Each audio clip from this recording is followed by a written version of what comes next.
From the halls of Austin to the fights in D.C. that hit us at home, this is Politics with the Big Dogs. Hello, hello, hello. This is Anthony Holm, host of Politics with the Big Dogs. And we have a great show for you today, guys. Too much content, no doubt. As we often do, we're going to have too much content just for the radio show. So make sure you're following us on all the podcasts, Apple, Spotify, the YouTube podcasts. We have more content. Everything, all these shows are converted. What do we have?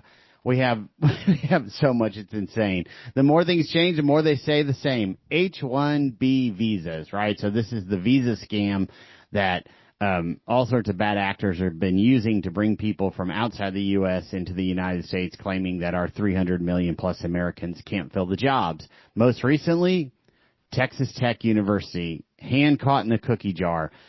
We thought, of course, like you did, I say we as conservative activists here in Texas, Governor Abbott came out and pronounced some 6, 8, 10 months ago, this is a scam, we're going to stop it. We're suspending all H-1 visas in Texas.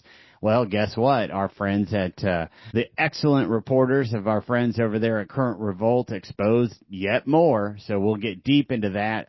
This show, we focus on conservative values, liberty, and how it is driven and impacted in Texas particularly. So we've also got to get in and do some assessment on Mitch McConnell, who's still not back in the Senate, and the tragedy of Lindsey Graham, who passed away. So we have two Republicans not showing up in the U.S. Senate. Obviously, Mr. Graham is deceased. The governor of South Carolina quickly appointed his sister. What does that mean for our values, the SAVE Act, reconciliation, the other events? It looks like John Cornyn is going to skip the first ever midterm national convention that we talked about here and coming to Dallas later this summer. So Cornyn thinks he's going to be traveling. It seems like he's still bitter and having a fit. A.G. Paxton, of course, the nominee for U.S. Senate, endorsed by the National Border Patrol Council. This is a big deal. It was a weapon that Cornyn tried to use. Of course, Paxton's been on the show. If you missed that episode or you don't remember it, go to any of our podcasts, Spotify, Apple, YouTube, listen to it. Aaron Wrights, who ran for Attorney General, he was also on the show, appointed recently U.S. Attorney, Southern District. That's a huge deal, guys. That's San Antonio South, parts of Austin. He will be the Chief Enforcement Officer for the DOJ, taking on really, really big, bad criminals, massive drug dealers and human traffickers, you name it, they cover it. The birth tourism. Right, so we talked about this on the show, and you guys really activated and motivated. Thank you so much, because you're having an impact. You're changing policy. Birth tourism continues. We're going to talk about it. The two hospitals down the valley that were running billboards in Mexico, just across the border. We've had that confirmed. We know where they are. They've admitted to it. Attorney General Paxton's investigating them. Lots of action there. You're going to trip when we transition into the Federal Reserve and what they're exposing. Oh, my goodness. Biden let in, by their count, 7 million illegals from 2021 to 2024. And the first time I'm aware of, the Federal Reserve did a study on how it impacted inflation and housing prices in particular. So here we go, folks. So much content and more that I've just rattled off, but we're going to hit these. We're going to do everything we can to hit these. And if we don't get there, go to the podcast. Make sure you're signed up, politicswithbigdogs.com. Two things. We do a weekly newsletter. Stay informed. Stay in front of all of the news. It's interesting. It's engaging. We're deep substantive dives. And the second thing, make sure you're signing up, please. Sign the petition to ban taxpayer-funded lobbying. Put your address in there, and we'll automatically send it to your state rep and your state senator so they're hearing your voice. So let's lead off with Texas Tech University. So this is a massive university system in Lubbock. It's now headed by the chancellor, Brandon Creighton, a recent Republican state senator, had been a state representative. I know Brandon well. He was in the legislature for 25 years. He's a strong conservative from Conroe, Montgomery County area. He got appointed to be chancellor of Texas Tech University. And if he's a lawyer, real estate guy, lawyer, good, strong conservative, a little bit quiet as a member, and doesn't make a lot of noise, but changed policy, materially changed policy. So he's a good guy. But boy, Texas Tech is just getting whacked left and right, and they've gotten whacked again, and rightly so. So again, you're not seeing this in the mainstream media. I learned about it from Current Revolt's Tony Ortiz. We've spoken about him before. This is a guy and an organization, online news, that really started as a gossip rag. I was pretty underwhelmed by them. I think I learned about them 5 or 6, 7 years ago. I started seeing some of their stuff, and it was more like Hollywood insider stuff about Texas legislatures. It's just uninteresting to me. But the last couple of years, maybe that I'm aware, last 2 or 3 years, they have broken huge stories. Capriglione, the longtime state rep, Republican, ran as pro-family, pro-life. They exposed him for having a long-time affair, like a 10-year affair with an exotic dancer in Austin, Texas, while he's standing up on the floor of the Texas House, opining about sanctity of marriage and family, and that was one of many, many conflicts, like just huge stories that these guys broke. In fact, I learned about the birth packages being marketed in Mexico across the border via the Texas hospitals down the valley, saying, "Hey, come over here, have a baby. It's cheap. We'll help you." They set up. We'll talk about it here a little bit later in the show, but I believe Tony broke that story at Current Revolt, and it made national news. Then he was on Fox. So here's a guy, much like many of the others, that I just want to give a strong shout out because it's great for the movement. It's great for you. It's great for me. And we pick up these stories, the ones that are important. We get deep into them, you and I. We engage on them, and then you guys go to work. You affect change. You are a big part of the reason that Abbott engaged aggressively. You shine the light on it, and he can't escape those headlines. So then he has to act. The problem is it's been going on for 5 years.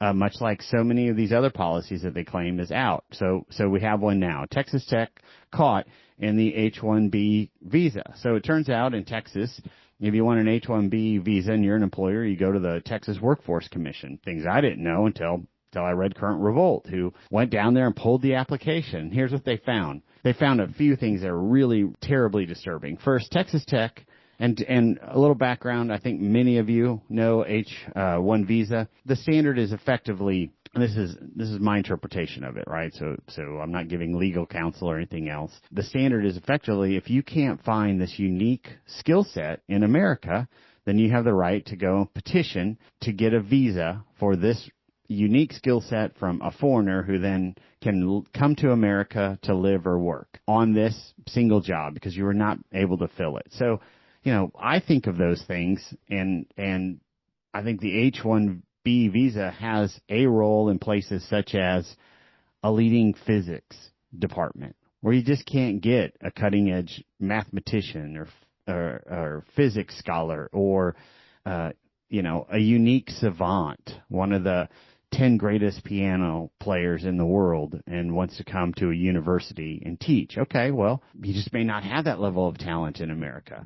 Or somebody who has a unique coding skill that the other 300 million Americans for some reason don't, creating computer programs, things that I can't do, and they're much more sophisticated than me. So, okay, it probably has a role, but in theory, you'd like to at least try to get an American in that job. So what happens? What did Texas Tech do? Well, they did a few things. First, they filed for an H-1B visa with the Texas Workforce Commission for, and this is a quote, web developer, marketing and communications. It's a 3-year job for one person who's going to make $60,000 a year. Texas Tech also applied and included a home address where I believe the university is providing and intending to provide a house to this individual. Here's what's striking. It suggests from the application that somebody's already living at that house doing this job.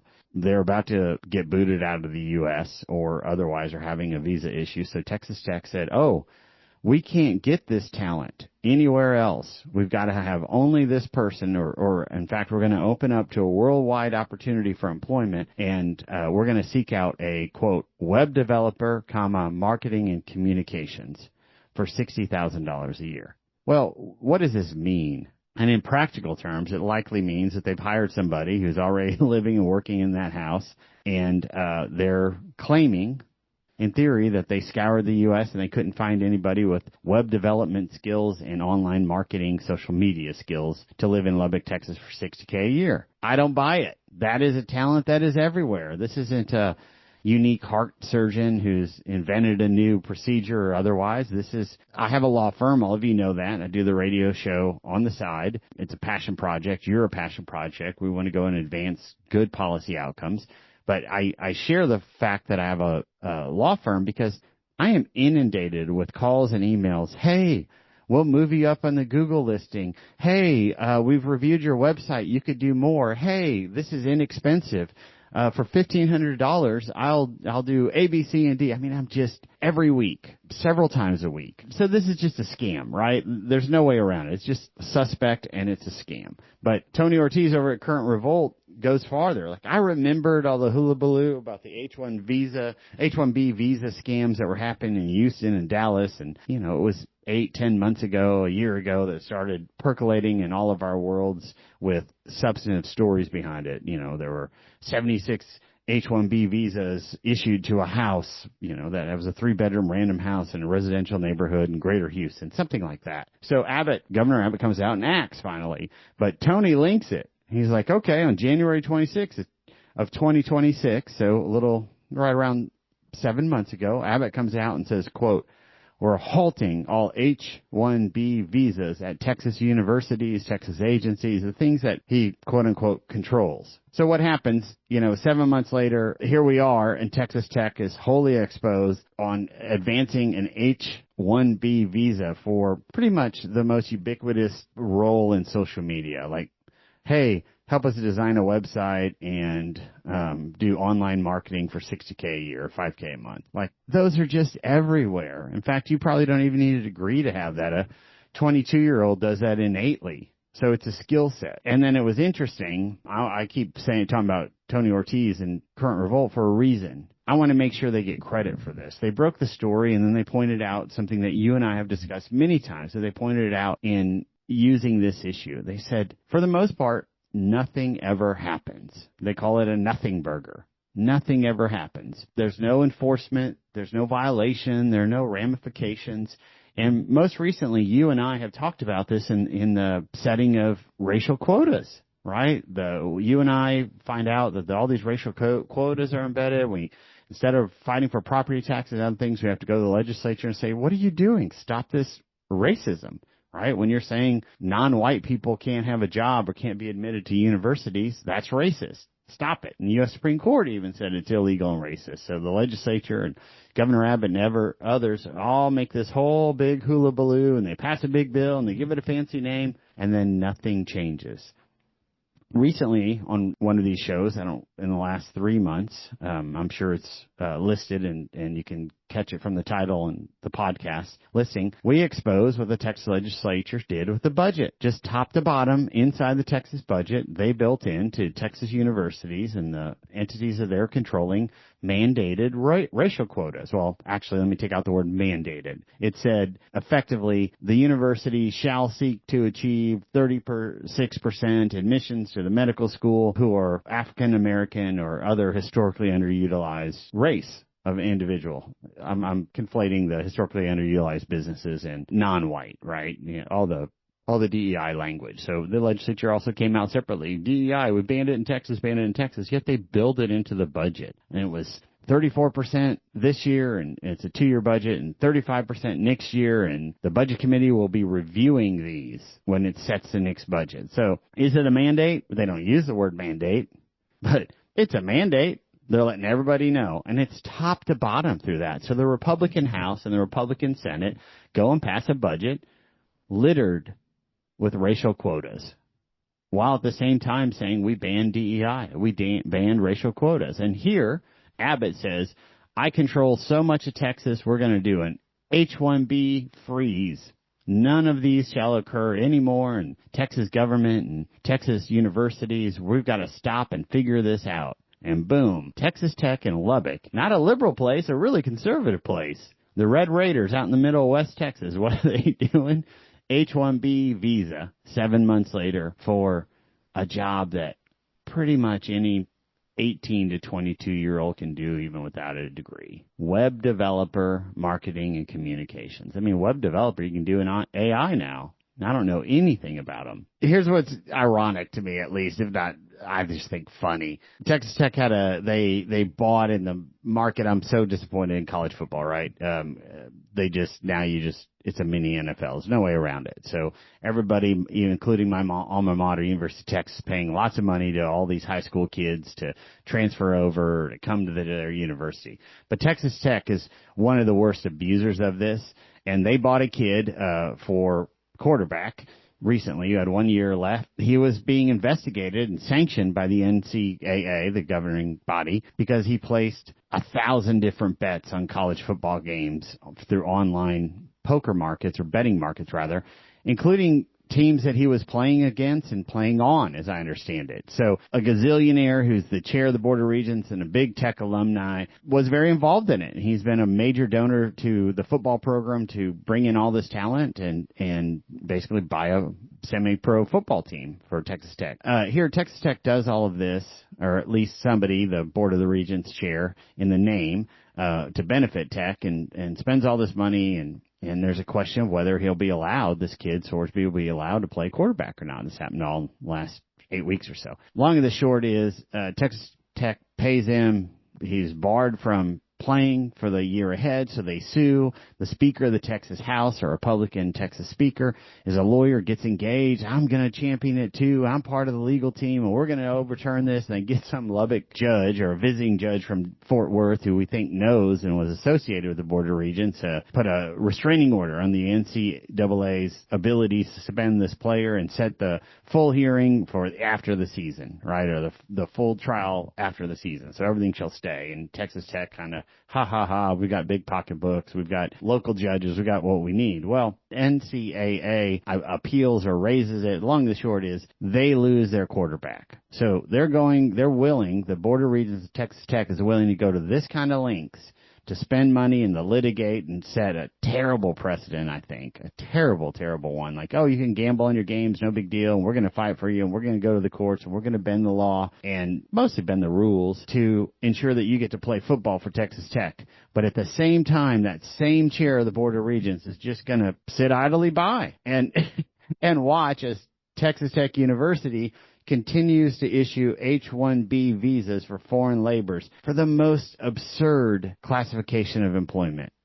You can create websites and help us with social media. Here's what Abbott did, right? You and I and everybody else, we went and we raised this issue. We said, hey, this is just a violation. This is a backdoor illegal entry. So January 27, 2026, I'm reading from Governor Abbott's press statement. Governor Abbott today directed all Texas state agencies and universities to freeze new H-1B visa petitions and launch a review of current H-1B visa program use. Quote, the economy of Texas should work for the benefit of Texas workers and Texas employers. In light of recent reports of abuse in the federal H-1B visa program and amid the federal government's ongoing review of that program to ensure American jobs are going to American workers, I am directing all state agencies to immediately freeze new H-1B visa petitions as outlined in this letter. State government must lead by example and ensure that employment opportunities, particularly those funded with taxpayer dollars, are filled by Texans first.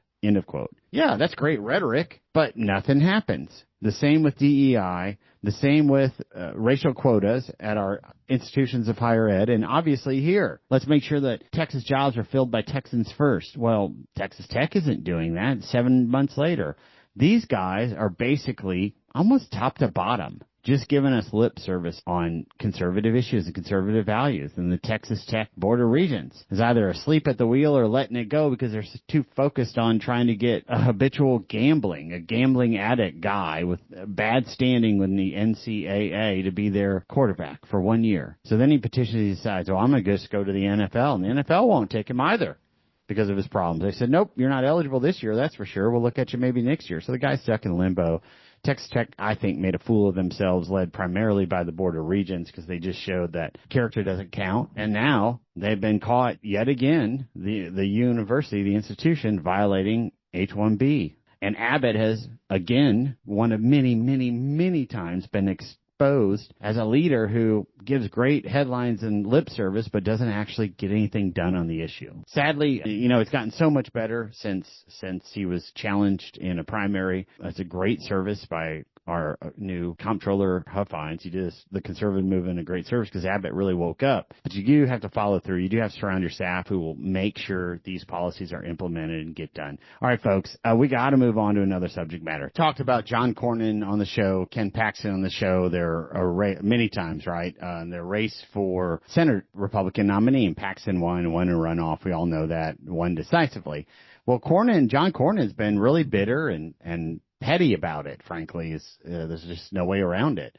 Not helping the ticket, distancing himself. Well, Trump got the candidate he wanted, and boom, boom, boom. All right. So John Cornyn spent 24 years as a United States Senator from Texas. I'm shocked that voter ID hasn't passed at the federal level, right? He was almost majority leader. He was in leadership of the Senate. We have a out-of-control budget. We have all these problems that haven't been handled, at least in part, by Cornyn. He can't do it wholly alone, but you can lead on it. I've never known him to lead. So why are we talking about him now? What's happened most recently is obviously President Trump, the Republican National Committee, rather said, hey, we're going to do a midterm convention.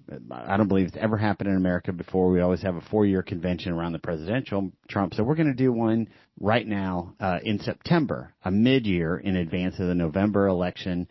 We need to make sure everybody's engaged, get publicity, make it happen, show up and vote.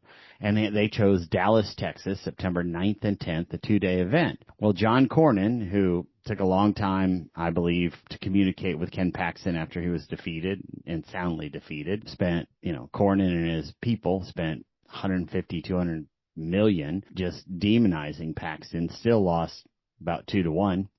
And they have not been supporting Paxton financially. So Talarico's riding a wave of all the harm that Cornyn and his donors did. And they're like, yeah, deal with it. And real happy about it. The TLR guys, the John Now, and all these mega donors that we've spoken about in the past are just unwilling to spend money to defeat Talarico. It's this, I'm bitter, I'm going to cut off my nose to spite my face type thing. And most recently, around the convention, Cornyn was interviewed on something. He said, well, I think I might be traveling that day. So John Cornyn is bitter enough about his defeat at the ballot box. This is a privilege to serve the state and to serve the citizens of Texas. And if they change their mind, okay, that's how it goes. They decided, if we decide to get a new plumber for our house, that's how it goes. It's a change. It's just a change in our labor force. And here, John Cornyn had the great privilege to do it for 24 years and perhaps did it well. Many argue that he did it poorly, but nonetheless, the voters of Texas said, we want to try somebody else. Cornyn is so bitter that he's like, well, I might be traveling those days. I don't know that I'll be in Texas. My schedule might be booked.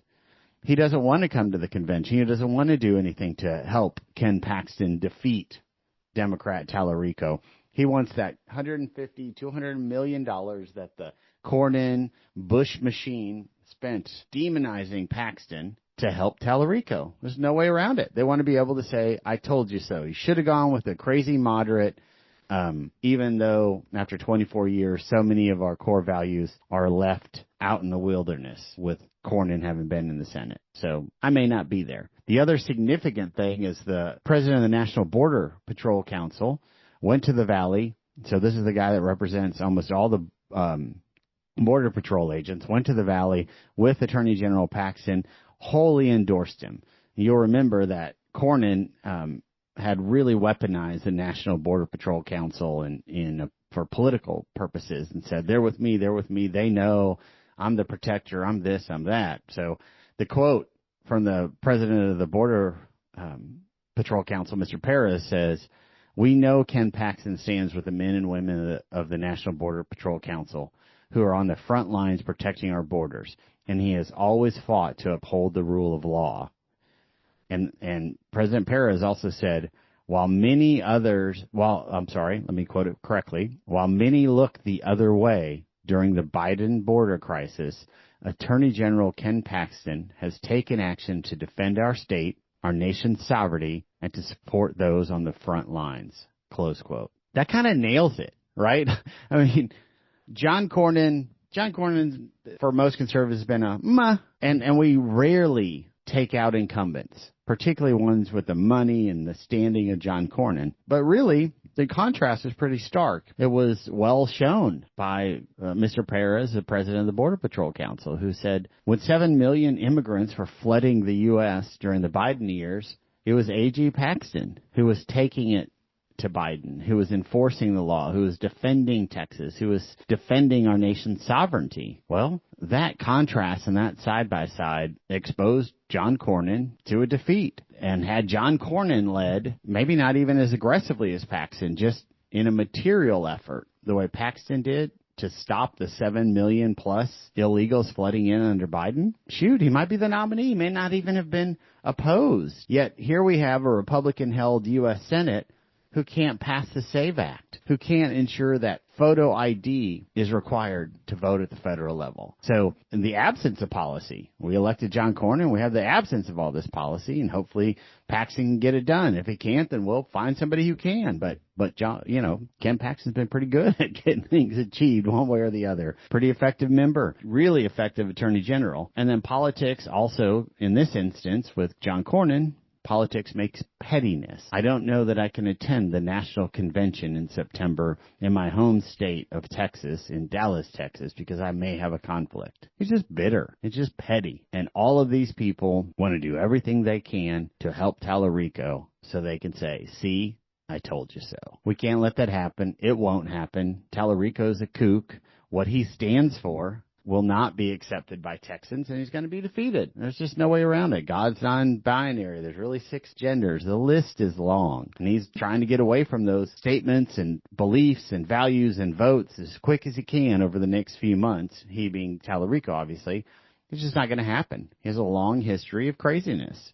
The contrast between the Democratic Party and mainstream Texans or even mainstream Americans is so great. They're becoming socialists. They're saying absurd things. Genocide. Israel, who were attacked and thousands were killed, kept as hostages for years in underground tunnels in Gaza. Well, it was Israel's fault. I mean, that's insanity, right? You can complain about Israel or any other foreign country's leadership or tactics, including the U.S. We can have these fair debates. But to say that 2,000 people were killed, slaughtered, raped, harmed by terrorists invading a different country, and it's those people's fault, the 2,000 people are at fault, that's absurd, right? It just doesn't fly. And that's what the Democrats are saying. And they're saying, don't incarcerate people for violent crimes, and don't arrest people who steal from your grocery stores or enter your home. You can't shoot them. They're just saying absurd things. Or there's really 6 genders. Or it's a travesty that boys who identify as girls can't shower with girls in our public schools or play in their sports teams.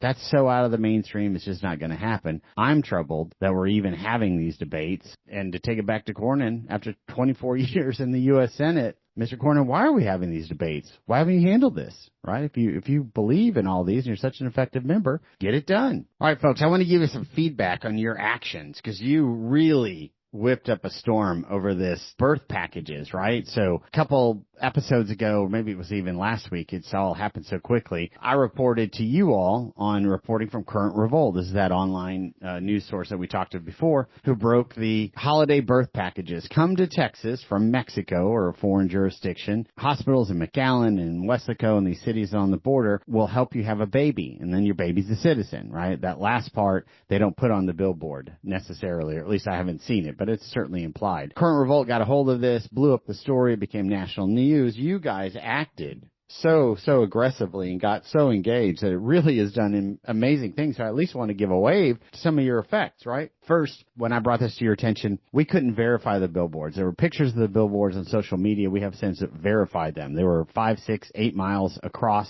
the southern border from South Texas, 2 different billboards. The hospitals admitted to them. Yes, we have these billboards. Yes, these are accurate, and we've had them running this program for like 5 years. Also had foreign nationals come over, to visit for a day and tour the hospitals, and we showed them the birthing room and the birthing center and talked about you can pay in cash and you come here and we can do it in a couple days. You just hop on over and no doubt when they're walking those halls, they're like, and your kid's an American citizen instantly. And then it allows you have an anchor baby to start working on citizenship. They're actively marketing. And then the other thing that has come out, the hospitals had to admit to, is like, yeah, we paid for in our marketing department at least one cell phone that's linked to this cell phone number that is up on the billboard that you've seen in Mexico, that these 2 billboards that we're running. And we've also had online social presence and soliciting and recruiting people from foreign countries to come and have babies here.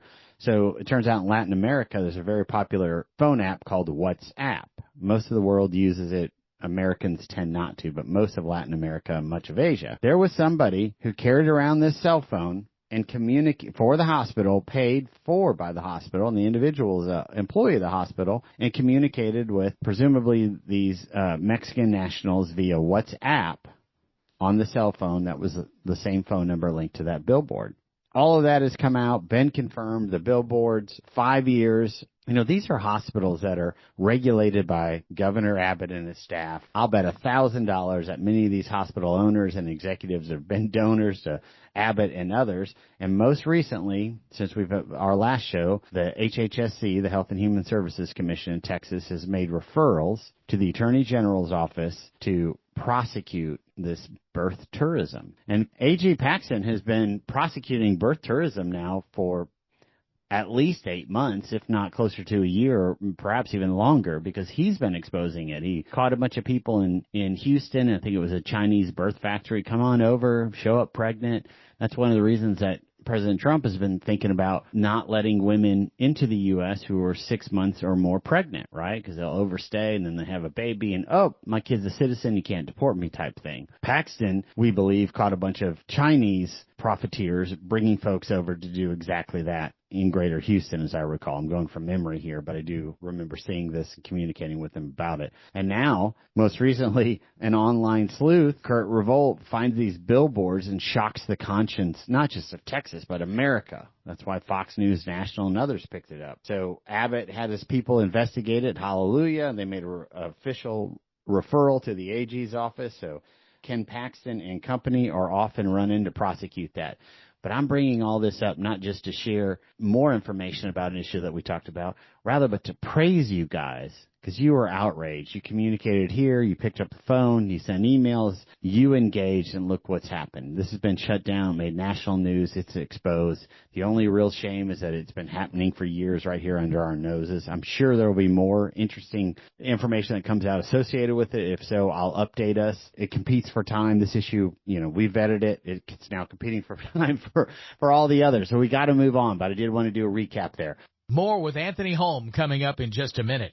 Don't forget to sign up for our newsletter at politicswiththebigdogs.com. While you're there, make sure you listen to our previous episodes of Politics with the Big Dogs. Politics with the Big Dogs is brought to you by the First Amendment Alliance Education Fund. Got a question for Anthony Holm? Email anthony@politicswiththebigdogs.com. Now, more with Anthony Holm on Politics with the Big Dogs. Okay, guys, get this. The Federal Reserve under Trump, I guess, right? I mean, he's the president of the United States right now. He's most recently made a new appointment for chair. A lot of these people were Biden holdovers and other folks, administrative folks. So I don't want to just say this is Donald Trump, but I'd love to give him praise, whoever did it, right? So the Federal Reserve issued a working paper, and they issued it in March. It's one of the reasons I'm struggling to say, hey, this was Trump-led. Maybe, but it came out in March. It means it was probably happening in 2025. But it's a fascinating document. I read much of it for you guys. I want to share this with you because it's the first time I've ever been aware of the Federal Reserve calling out and speaking the truth when the truth is ammunition for politics, right? I just haven't seen it. So here's the lead of this paper. Here's the title of the paper. The Impacts of Unauthorized Immigration on U.S. Labor and Housing Markets, new evidence from administrative microdata. Fascinating, right? They went through and basically said, hey, 4 years of Biden saw unprecedented illegal immigration. They calculate 7 million people came here illegally under the 4 years that we had President Biden, not man in the shop, right? And Kamala Harris, the so-called borders are just watching 7 million people. They did this. They did it intentionally. But here's why it's significant in terms of inflation and why the Federal Reserve is talking about it. Here's a line, quote, "A back-of-the-envelope calculation suggests that UIWF, so illegal immigration, can explain about 30% of the total growth in house prices and 20% of the total growth in rents over the boom period for the average local market." That's astounding. So the Federal Reserve, who's generally pretty good at data and an unbiased third party, even though they're appointed by presidents, it's staggered and it's rather independent, as the U.S. Supreme Court announced recently, right? To many people's chagrin, but it's here. They're saying, hey, this wave of 7 million illegals who entered the U.S. in this 4-year period caused a material part of the inflation of homes and rents. So about 30% of the cost of the increase of the price of a home for an American who's in need of buying a home is attributable to these 7 million or so illegal immigrants who Biden let in without issue. Oh, and by the way, 20% of the increase in your rent over this period of time is attributable to the 7 million illegals that Biden allowed to enter and Kamala Harris allowed to enter and then lied about it. So I want to make sure we're not getting confused. And it's not that if homes went up 30%, it's attributable to the illegals. It is saying rather that the total inflation in your market, which in like places like Austin is close to 80%, right? They're saying, well, 30% of that can be attributed fairly and honestly to illegals. And 20% of the total increase in rent of whatever local market you're in can be attributed to the 7 million in illegals. So they had more of an impact on pushing up the price of homes, but they had a material impact on pushing up the price of rents. Another way to think about it is the increase in rents over that period. Whatever that increase was, it would be 20% less had we had a closed border. Whatever increase in home prices were for the new starter homes that a family's trying to buy, the increase over that period, they would be 30% less if we had control of our border during that time. I mean, it's just shocking. And we talked about it here on the show, but I am also astounded and really angry, obviously, that Trump was able to close the border largely before he even got elected. He just announced, we're going to do these things, and people believed that he would actually do them. And so much of the illegal activity stopped. These parades, these oceans of people marching toward our border that we watch all through Central America and South America and being induced into the U.S. Oh, come here and have a baby and get a citizenship. All right, like the hospitals are advancing in Texas that we talked about. Like that just stopped because Trump said, I'm going to stop it. He got elected in November. He didn't take office until January. And in the interim, it pretty much stopped. He said, I'm going to stop it. We're going to deport you. You're walking 1,000 miles for nothing. You're not going to be able to enter. We're going to put guards. We're going to put the military. We're going to do what we have to do. And then that was it. It pretty much just quit. So that tells me any Republican could have done that if they had the gumption. Any Democrat, if they had the gumption, right? Biden, Obama, Bushes, all the Bushes. This is insane. People feared, and I think rightly so, that Trump had the gumption to get it done and the fortitude to see it through and the willingness to fight to affect that change. And frankly, I think that's what doomed John Cornyn. Nobody believed he was willing to fight, frankly, to affect change. And frankly, people like me question if he actually believed in that change. Every 6 years when he was up for re-election, he talked a big game, good game. Oh, it's Big John. I'm this, I'm that, I'm all these things. But he couldn't get it done, and I didn't see him fight for it. I suspect he didn't believe in it. But look at what happened with illegal immigration. Trump got elected, didn't even take office, and said, I got the gumption. I got the Constitution for it, the moral assertiveness and the character to get it done, and people just stopped. Why? Because they believed him. They believed him. Ultimately, that's probably what's going to happen with Iran, too. We got to move on to a new topic, but the Federal Reserve, I wanted you to have the benefit of this. In March, it came out that 30% of the growth in home price appreciation during that period are attributable to illegal immigrants, and 20% of rents increases during that period attributable to illegal immigration. And guys, I want to also give a shout out to the folks at Texas Minute. They're the ones, another online social activist news organization. They're the ones who brought it to my attention. This is published by the Federal Reserve in March. I missed it wholly. They flagged it. in the last few days. I was fascinated by it, so I went and found it and read the whole thing. I wanted to be able to summarize it for you. So there's a talking point. We need to weaponize it. We need to make sure we have secure borders and are able to move forward in life in a safe, healthy way without 30% appreciation in home prices for our children who are trying to buy their first starter home as a start a young family, and 30% markup because of illegal immigration. It's just fundamentally wrong. Love what you're hearing? Find all of our shows at politicswiththebigdogs.com. Subscribe to our newsletter and send in your questions. politicswiththebigdogs.com. Taking us into some of the federal and the foundational documents and debates going on to America, because it impacts what we're going to talk about next. Not just the Iran war and are we at war? Of course, I think most of us of the listeners, you guys are sophisticated actors. You've read the Constitution. You know that it requires an act of Congress to declare war, an official war, but we've had lots of conflict, like the one going on now, driven by a president.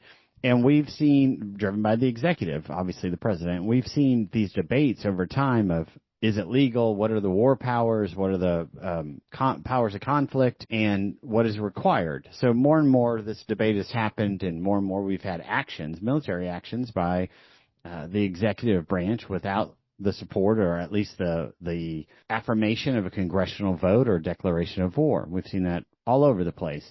So a fellow that I follow with some frequency, William Galston, who's a syndicated author and reporter, interesting historical nuggets, wrote a piece not long ago suggesting that we're misframing the debate effectively, that in truth, of course, Congress can declare war.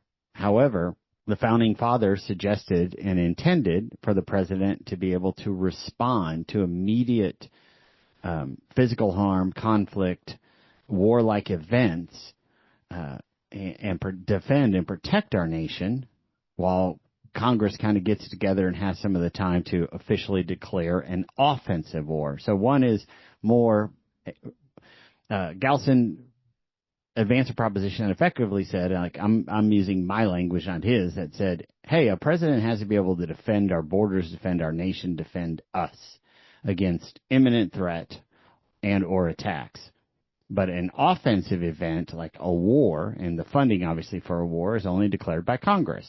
So I thought it was interesting. He used some specific events and cited James Madison and another delegate to the Constitutional Convention, Elbridge Gerry, Gerry of Massachusetts. I doubt anybody's heard his name, and said, they drafted it this way and they intended it. So I thought, well, that's pretty interesting. And a couple of things that I hadn't followed. I followed a lot of the litigation around it. There was a U.S. Supreme Court case during Clinton's era, Clinton's actions, where they ruled in 2000, Campbell v. Clinton, where the Supreme Court weighed in.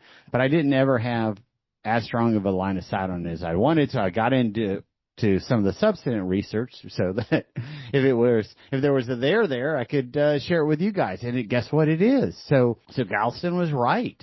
During the Constitutional Convention on August 17th, 1787, right, it's been confirmed that Madison and Gerry had a motion. And it's also interesting to me, like many of you may have read the Federalist Papers and some of the documents in support of this, but there's a Farron's record of the Federal Convention from 1787. It's really cool. Madison and Gerry moved to strike, quote, make war, and insert, quote, declare war. And apparently while the debate was happening, they explicitly stated that the change was intended to, quote, leave to the executive the power to repel sudden attacks.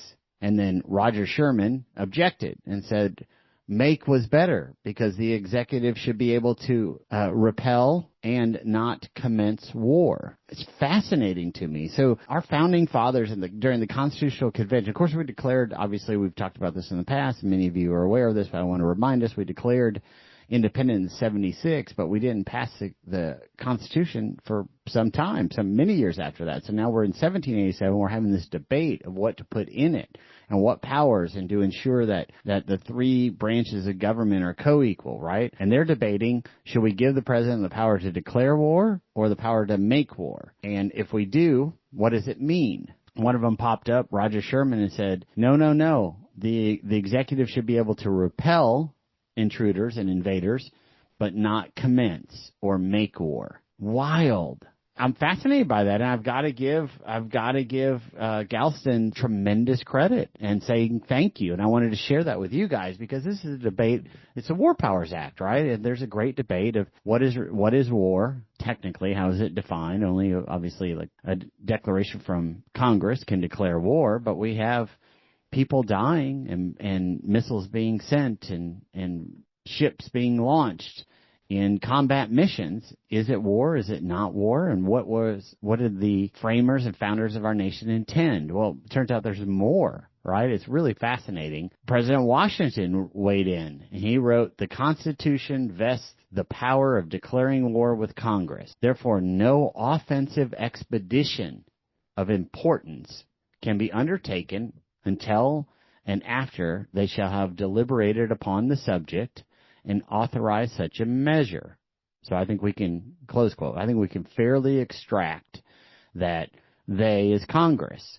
But also implicit in this statement, if not explicit, is an offensive expedition is permitted without a declaration of Congress. It just can't be one of importance. So they didn't say no offensive declaration. They said very deliberately, obviously, offensive expedition of importance. So now you get into a debate, well, what did the framers mean with the use of importance in that word? They could have said no, they could have just stopped. Therefore, no offensive expedition can be undertaken. But they said of importance. That's a very powerful, subtle but significant inclusion of two words, right? And this statement that I've just spoken about with President Washington, it comes from a 1793 letter that he wrote to South Carolina governor. So this is some years later after the Constitution, but obviously Washington was there. He was the first president. These are his interpretations and beliefs and what he took away from the debate on the floor of the Constitutional Convention in Philadelphia. And he said, oh, no, here's what is required. Deliberative act of Congress for an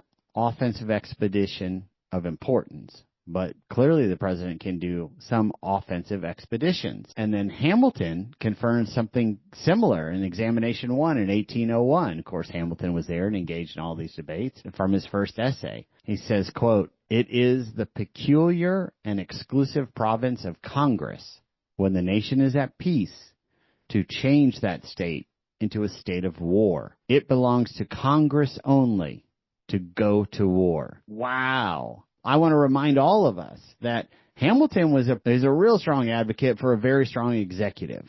For Hamilton to say only Congress can take us to war is a powerful statement. Now, he's saying in 1801, but nonetheless, he was on the floor, he debated it, and it's one of his leads. Okay, so now we get in a debate of like, what's war and what's an offensive engagement? And I would argue, like Trump and his team did, that he is wholly empowered to stop an invasion. I think that is clear as day. Now, you can argue that 7 million illegals marching across our border is not an invasion, but I think that's a tough position to argue with. There's just no way around it. So fast forward now. What does this mean? How are these statements and this notion impacted our more recent history, right? We've got, Japan bombed Pearl Harbor, right?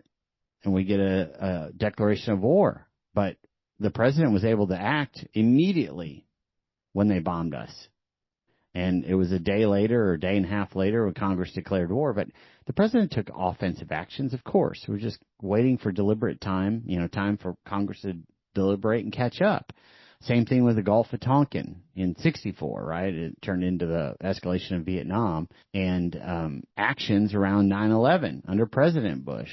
So it was really fascinating to me, and I'm very appreciative to Mr. Galston to flag this. I want to bring up a couple of other points to this end because I think it helps all of us frame something that I didn't learn in school. Maybe you did. I say great, but the War Powers Act and what power to protect and what power to strike a president has or should have under the founding and the framers' intention. So Galston, in one of his writings for the Journal, read it directly, says, the first president, obviously Washington, so the first president understood that Congress's power to declare war meant that it controlled the use of force for offensive purposes as distinct from imminent actions that might be required to defend the country against sudden attacks. I'm fascinated by this. I hope you are. I hope this is interesting to you because, my lawyer hat goes on. Okay, well, what is war and what are actions required to, quote, defend the country against sudden attacks? Like Iran's going to bomb ships carrying oil and we're going to have massive price spikes in gasoline and oil.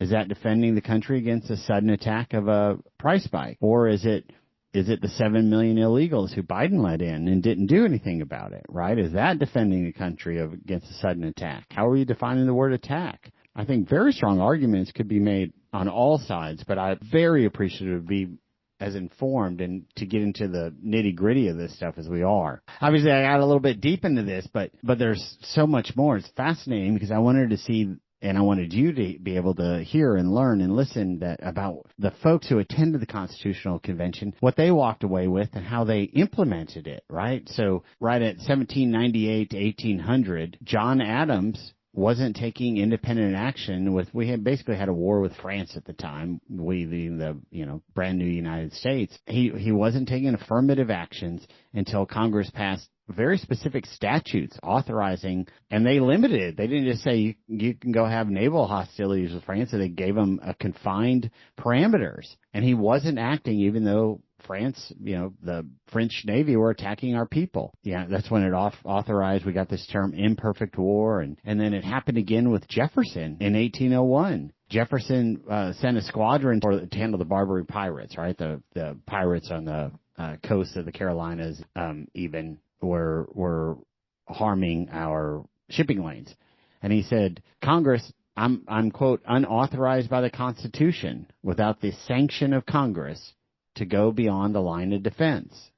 So I'm going to go defend our shipping lanes and our shipping channels, but I can't do more than defend us without you, the U.S. Congress, permitting me the power to do so, either through a declaration of war or giving me passing limited statutes that directs my actions.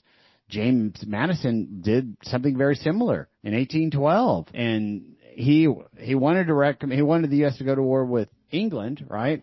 Again in 1812, but didn't recommend it because he said it's, quote, a solemn question which the Constitution wisely confines to the legislative department, and didn't want to act as somebody of influence from the executive. It's really interesting how it evolved and just the solemn vow that our founding fathers took by this separation of power and how that has commingled in our current existence 250 years later. James Buchanan in 1850 had a quote that also shed some light on some of this. Quote, without the authority of Congress, the president cannot fire a hostile gun in any case except to repel the attacks of an enemy. So Buchanan's interpretation of it all, now this is, 65 plus years later, is that we can't shoot a hostile projectile. We can't shoot toward an enemy unless they are attacking us, coming in, and we're shooting in our defense. Now you start getting different interpretations of the law, and the U.S. Supreme Court weighing in like the 15 years later with Lincoln in the 60s, 1860s, obviously, and then you can jump ahead to some of the litigation, some of the concerns in the writings from the 1950s. But I'm not going to go into those. I wanted to honor Mr. Galston's flagging this issue for us. I wanted to do a deep dive so we could all be more informed and educated. And I'm just fascinated by it, and I hope that helps enlighten as we hear now and moving forward some of the War Powers Acts and who has power, what is war, what's offensive, what's defensive, and why this is being litigated. Many of you aren't lawyers out there. It's a pretty niche area of the law. I don't know it real well, but I jumped in to try and summarize it for you. And I wanted to base it on our founding fathers and the written text. So there it is.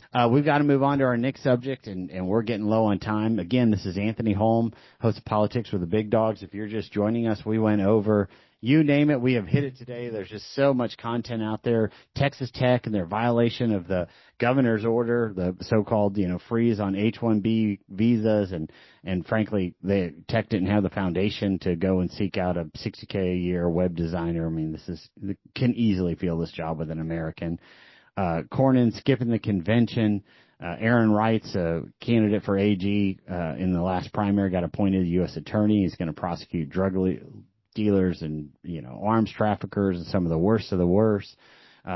AG Paxton, endorsed by the National Border Patrol Council, also picking up the birth tourism issue, validating some of that. You guys kicked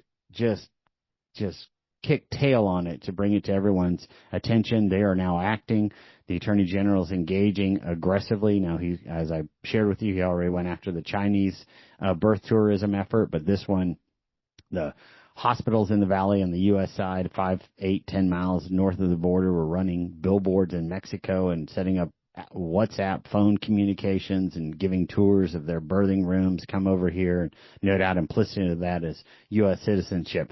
So we had so much more fascinating. The 7 million people that entered illegally into our nation during the Biden era. The Federal Reserve came out and said, hey, 30% of the increase of home prices are a result of this illegal immigration. 20% of the increase in rents in your community over that period of time are a result of this illegal immigration. Holy smokes. It's showing up in our government data. Like, finally, what you and I have been saying for 2 decades, folks are taken seriously.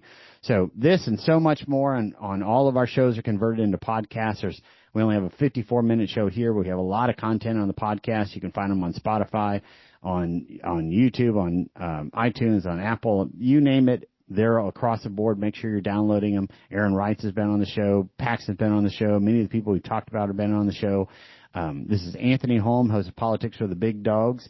And let's go fight on, folks. Thank you. God bless you, and God bless Texas.